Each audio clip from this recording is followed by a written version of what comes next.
Hi friends, welcome to Selvi kitchen. இன்றைக்கி நம்ம 1/2 kilo வெண்டைக்காய் எடுத்துருக்காங்க. வெண்டைக்காய் பச்சடி எப்படி செய்கிறதுன்ட்டு நம்ம பார்க்கலாம். வெண்டைக்காயெல்லாம் கட் பண்ணிக்கலாங்க. இப்போது வெண்டைக்காயெல்லாம் நான் இந்த சைஸில் கட் பண்ணி எடுத்துக்கிட்டேங்க. வெண்டைக்காய் பச்சடிக்குங்க ஃபஸ்ட்டு நம்ம ஆயில் ஊற்றிக்கலாம். கட் பண்ணி வச்ச வெண்டைக்காயை நம்ம இப்போ இதில் போட்டுக்கலாங்க.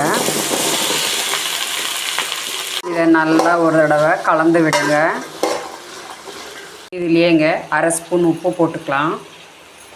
வெண்டைக்காய் நல்லா இந்த வளவளப்பு போகிற வரைக்கும் நல்லா வதக்கிக்கிங்க. நான் வெண்டைக்காயெல்லாம் நல்லா வதக்கிட்டேங்க.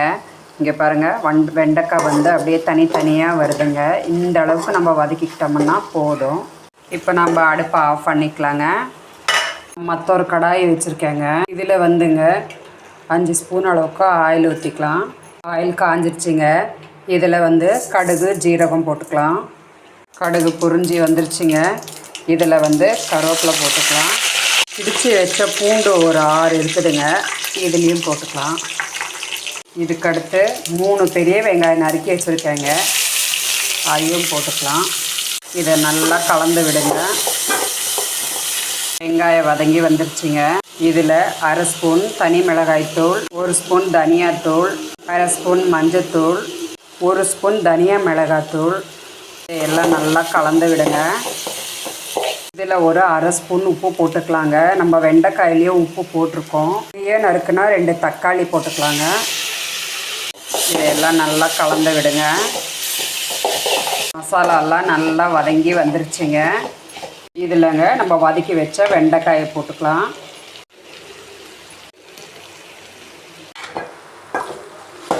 இதை எல்லாத்தையும் ஒரு தடவை நல்லா கலந்து விடுங்க. இங்கே கொஞ்சமாக புளி காய்ச்சி ஊற்றிக்கலாம். இது ஒரு 20 நிமிஷம் நம்ம சிறுதீயிலே வச்சிடலாங்க. வெண்டைக்காயெல்லாம் நல்லா வெந்து சுண்டி வந்துருச்சுங்க. இங்கே பாருங்கள், வெண்டைக்காய் அப்படியே தனித்தனியாக வருது. வெண்டைக்காய் நான் சொன்ன அளவில் கட் பண்ணிங்கன்னா இங்கே பாருங்கள், வெண்டைக்காய் உடையாமல் அப்படியே தனித்தனியாக வரும். இதுலேயேங்க கொஞ்சமாக தேங்காய் திருவி வச்சுருக்கேன், அதை போட்டுக்கலாம். இதையும் நல்லா கலந்து விடுங்க. வெண்டைக்காய் பச்சடி சூப்பராக ரெடி ஆகிடுச்சிங்க. இதே மெத்தடில் நீங்களும் செஞ்சு பாருங்கள். இந்த திருநெல்வேலி வெண்டைக்காய் பச்சடி ரெசிப்பியை நீங்களும் ட்ரை பண்ணி பாருங்கள். வெண்டைக்காய் பச்சடி அப்படியே எடுத்துக்கலாங்க. வாங்க, சாப்பாடெல்லாம் ரெடி ஆகிடுச்சி. சுட சுட சாதம், வெண்டைக்காய் பச்சடிங்க, முதகண்ட கருவாடுங்க, முருங்கைக்காய் சாம்பாருங்க. சுட சுட சாதம், முருங்கைக்காய் சாம்பார் நல்லா பிணைஞ்சிங்க. வெண்டைக்காய் பொரியல் இதில் வச்சிங்க, கருவாடு துண்டு வச்சிங்க. வாங்க சாப்பிட்லாம். வீடியோ உங்களுக்கு பிடிச்சதுன்னா லைக் பண்ணுங்கள், ஷேர் பண்ணுங்கள், சப்ஸ்கிரைப் பண்ணுங்கள். தேங்க்யூ. இந்த திருநெல்வேலி வெண்டைக்காய் பச்சடி ரெசிப்பியை நீங்களும் ட்ரை பண்ணி பாருங்கள். கீழே எனக்கு கமெண்ட் பண்ணுங்கள். வாங்க, 1/2 கிலோ சிக்கன் நம்ம எடுத்துருக்கோம். சோம்பேறி சிக்கன் குழம்பு எப்படி வைக்கிறதுன்ட்டு பார்க்கலாம். குக்கர் வச்சுருக்கேங்க. குக்கர் காஞ்சிருச்சுங்க. இதில் நம்ம ஆயில் ஊற்றிக்கலாம். பட்டை, கிராம்பு, சோம்பு போட்டுக்கலாங்க.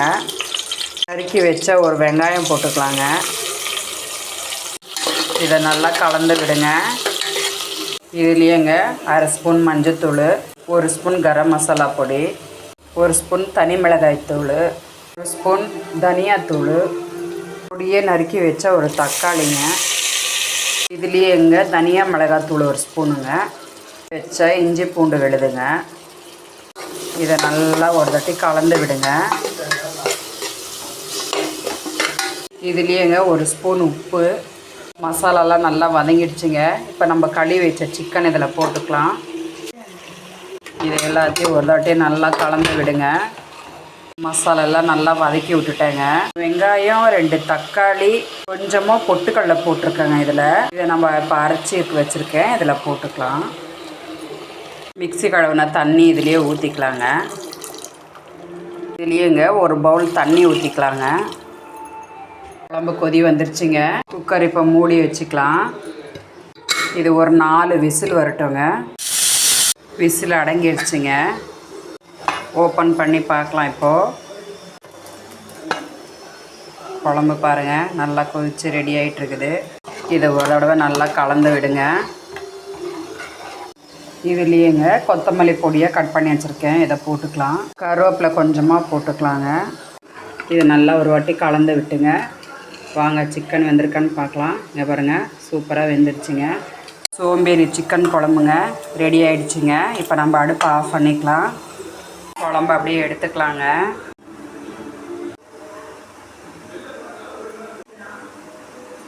சோம்பேறி சிக்கன் தண்ணி குழம்புங்க சூப்பராக ரெடி ஆகிடுச்சிங்க. சிக்கன் குழம்புங்க சூப்பராக ரெடி ஆகிடுச்சிங்க. தோசை ஊற்றிக்கலாங்க. எண்ணெய் ஊற்றிக்கலாங்க. தோசை அப்படியே திருப்பிக்கலாங்க. தோசை ரெடி ஆகிடுச்சிங்க, எடுத்துக்கலாம். வாங்க டிஃபன் எல்லாம் ரெடி ஆகிடுச்சிங்க. சுட சுட தோசைங்க. சிக்கன் குழம்புங்க அப்படியே தோசை மேலே ஊற்றி சுட சுட தோசைங்க அப்படியே பிச்சு குழம்புல நல்லா தொட்டுங்க.